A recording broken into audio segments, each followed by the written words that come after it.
All right, so we are going to start shaping our client out. Now she has a really nice base of brow, and it would be really easy for an artist to go overboard and make them giant and make them into slugs because they're trying to create, get every single eyebrow hair encompassed in there.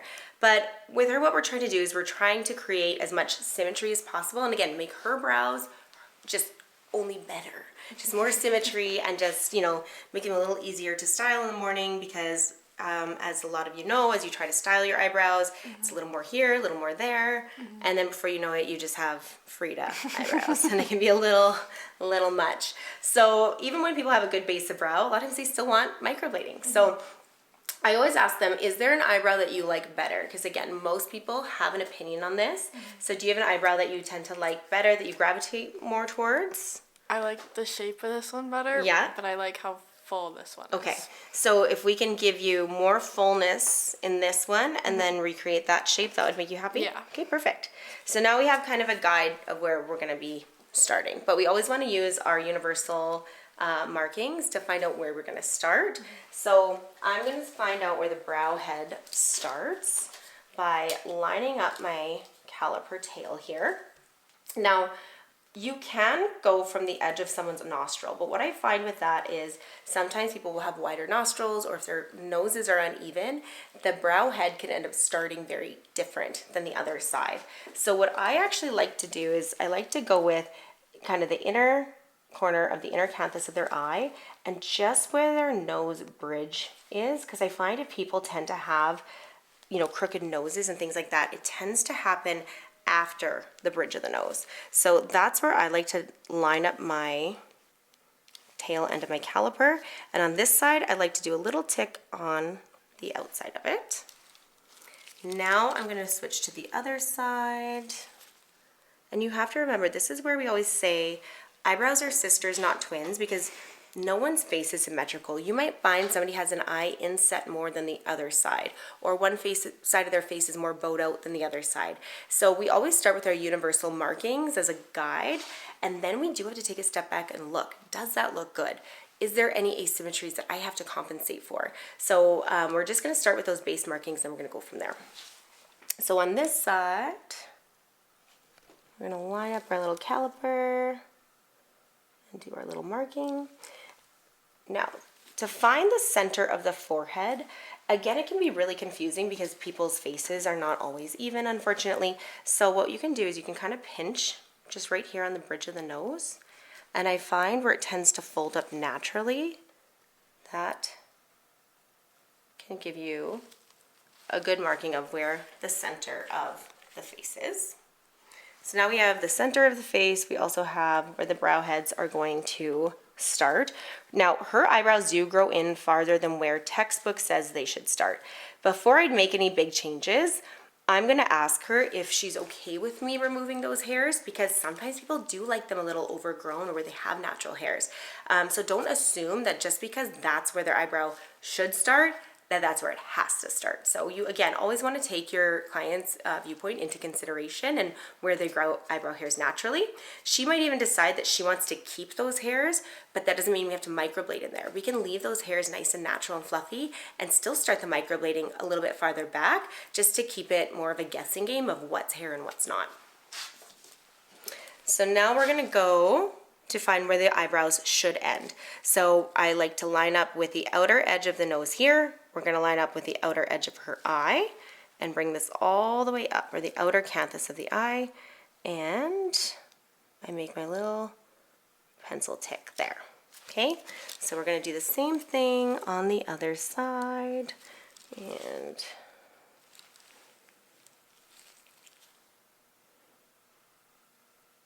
so you can see that this eyebrow tends to stop a little short than this one. But again, we're going for this fullness, so we're probably going to be extending the other one, but we're not quite there yet. So then I have them look straight ahead, and I tell them to just look at my nose and stare at my nose, because a lot of times people don't know where to look when they're doing this part. So when you're trying to find the arch of the eyebrow, that is always going to be the highest point. So you can either go with the outside of the color part of their eye or their iris, or some textbooks will show it lining up your caliper with the outer edge of the pupil of their eye. or the dark center. So if you tend to line up with a pupil, it's going to be more of a centered, rounded arch. I find if you line up with the outer edge of the iris of the eye, then you're going to have more of a wide set arch, which is really nice and eye-opening for a lot of people. I would say with this eyebrow, the arch tends to be right in line with where her pupil is, and her natural arch does tend to go up right there. And when I look at this one, if we line it up with the outer edge of the iris of her eye, it is more in line with her natural arch on this side.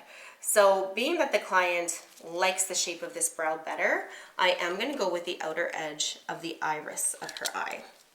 So again, I'm going to have her look straight ahead, look at my nose here, because you don't want their eyes looking off, because then your lines are going to be off. So you want their eyes looking in the same direction when you're shaping both eyes. Okay. So now we have my base markings. So I'm going to start to kind of recreate the brow based on these markings, and then we're going to do more symmetry checking. This is where having a nice sharp pencil comes in, because what I like to do is kind of fill in where I'm going to be putting my microbladed strokes. So I really like to compensate for where she has more patchy areas.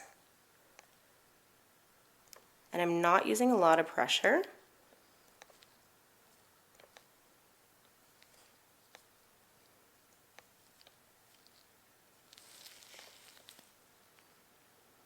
And we're always going to follow the direction of the natural hair. So a lot of times people will say, well, how many strokes do I do until we get to our transition hair? Well, I don't have an answer for that, because when you're trying to, go with someone's natural brow, they're going to create their own natural transition point unless they don't have a lot of hair. So because we want to create more fullness, I am going to draw some lines down where she has some hair, but it starts to get a little patchy.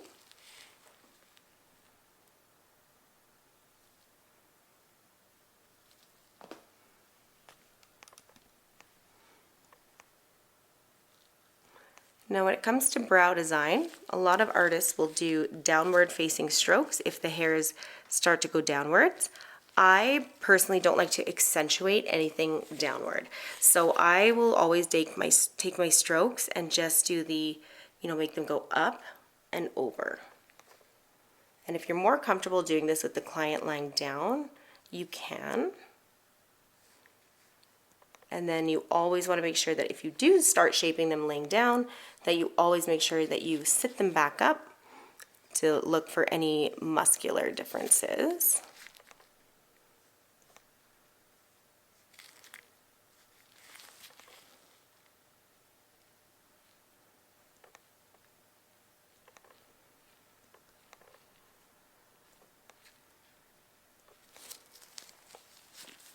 So we're not quite done yet, but I'm going to start to shape the other brow.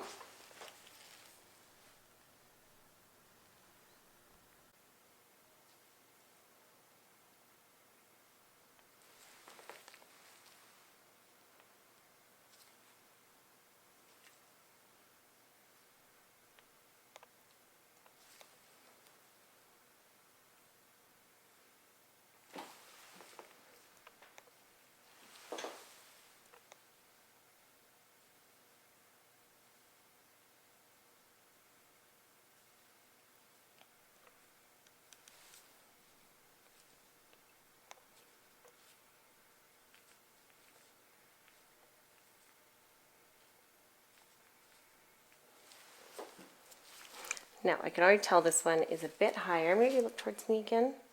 I'm actually going to calm that one down a little bit, because I think for her face it's just a little too high. And this tail is coming down a little too low here. Clean up anything that I already know I'm not going to like. Now, always use a clean Q-tip dipped in rubbing alcohol to move any lines you don't want. If you start using the same one over and over again, you're going to end up with really just smudging everywhere, and it can really start to make you get lost in your shape. Now I'm going to go through with my string map and really double check my lines and where I want all the hairs to be. So I'm going to use my pre-inked map string, but it is pink and it's beautiful, but when we use it on her skin, you're going to see it can end up being a little light. I'll take white paste, and this is actually clown paste from Amazon. It's for face painting. I'll take some on a Q-tip here and I'll just put on the back of my glove. I'm going to change these gloves before we get to work. So just put some on the back of my glove because I want to make sure that I don't cross-contaminate anything or double dip. So I'll take some on my finger and I just roll it on the string like so. And I always warn my clients, you're going to get real messy, but I'm going to clean you up afterwards. So, okay, so chin up just a bit. For the string mapping, I'm still going to find the center of the forehead. And then we're going to mark where our brow heads are starting. So I'm still comfortable with my original line. So I'm just going to lay that down on both sides. Here we go. And we're going to mark where the eyebrows are going to end. So I'm going to line this up and lay down our line. Okay. Okay. Now, I'm going to find where the arches, I want to make sure the arches are nice and even. So we're going to kind of come in the middle because this one's lower, that one's higher. So I'm going to lay this one just slightly above the natural arch and bring it through slightly below the natural arch. So now we want to see where those arches are going to angle down. We want to make sure they're going to both angle down at the same place. So what I like to do, I'm going to have you turn your head this way right here. See this little part of the ear is called the tragus. I like to go just above it. And I want to try to meet the string in the middle of the forehead. So we're going to go right here. Okay. Going with the upper part of her tragus. Bring it up and across. And you want those lines to meet right dead center in the middle of the forehead. And now you can really see from the mapping that this one we're actually going to be cleaning up and bringing down a little bit. And this one still needs to be brought up higher than even where I had originally marked it out. And then we want to make sure the brow heads are going to be at the same level. Because right now you can see those hairs here grow lower than this side. So this brow in general just sits a bit lower. So we're going to want to bring it up. I usually like to feel kind of where her brow ridge starts, but you can see it on her as well. So just because they grow hair there doesn't mean they need to enhance the hair there. So I'm going to put it right at the, kind of right above where her natural hair grows and bring it straight across. Okay, looking at the brow heads, I really like where this one comes up. I really like how this one's starting to transition up to the arch. And we already know this brow sits a little lower, so we're going to have to bring that one up higher. So I'm going to go with the hairs right on this side and bring this line straight across. So now I want to make sure they're both going to angle down the same way towards the center of the face. So what I like to do is go at the corner bottom of this brow head, and I'm going to bring this string up and across diagonally to meet this arch line. The same thing on the other side. So I'm going to put this string down at the bottom corner of this right brow and bring it straight over to where it starts to arch. Okay, so we always want to make sure that the tail of the brow here is not going to come any lower than the brow head, because if you were to follow her natural brow line and bring this brow around, it's just going to make it look really sad. So I always say you want to put the string at the bottom corner of this brow head. You want to bring it straight across through where the tail line intersects with the tragus line, and your brow tail should not come any lower than that. If it comes lower, it's going to really downturn her eyes, which we don't want. I'm going to have her turn her head this way. We're going to do the same thing over here. So I'm lining it up with that bottom corner, and we're bringing it straight across through that intersection that I created with the tragus line. So then to make sure they both angle the same way on the bottom, I'm going to take the string and line it up with the bottom corner of this brow head, and I'm going to bring it upwards on a diagonal to where her brow arches on the top. And same thing over here.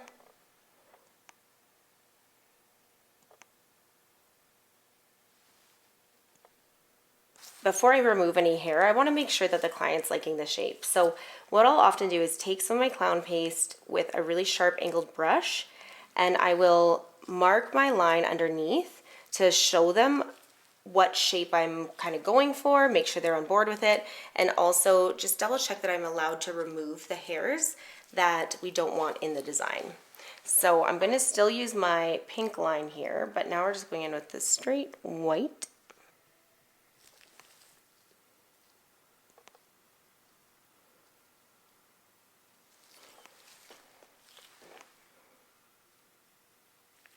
I'm going to sharpen up with the crayon where we are going to be adding the hairs. And we're going to give that brow a nice little tail lift. And here we need to bring these brow hairs up a bit.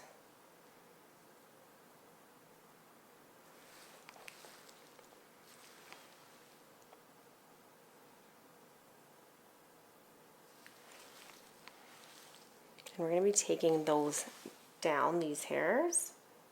I'm just going to crisp up right underneath it.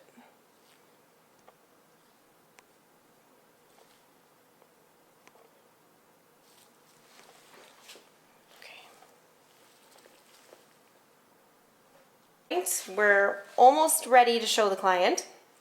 But what I like to do, just to make sure muscle symmetry is working for us, because sometimes people will get, stuck in a glance, or I call it the smolder, and one eyebrow might be lifted. So I'm gonna have her can you do an angry face for me?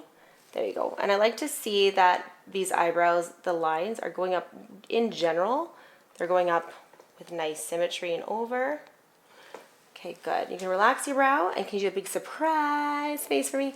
And when I do the surprise face, and when I'm looking at the surprise face, I'm looking to make sure that everything is going up in really nice unison and coming back down again.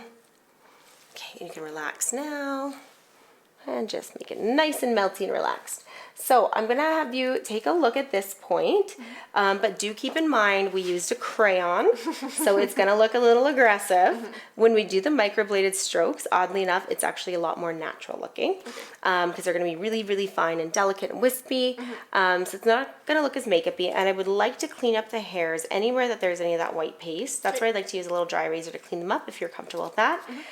Make sure you make different faces and stuff in the mirror. Make sure you feel like they're moving together kind of all in unison. And then if there's anything you want adjusted, please just let me know, okay? So I also like to come stand behind the client, because when you're looking at the client in the mirror from behind them, you're gonna see different angles as well. So I like to come, and I literally will be doing this and checking from all angles that I feel like everything looks okay to me. So I'm gonna ask the client now, is there anything you like, don't like, anything you want adjusted?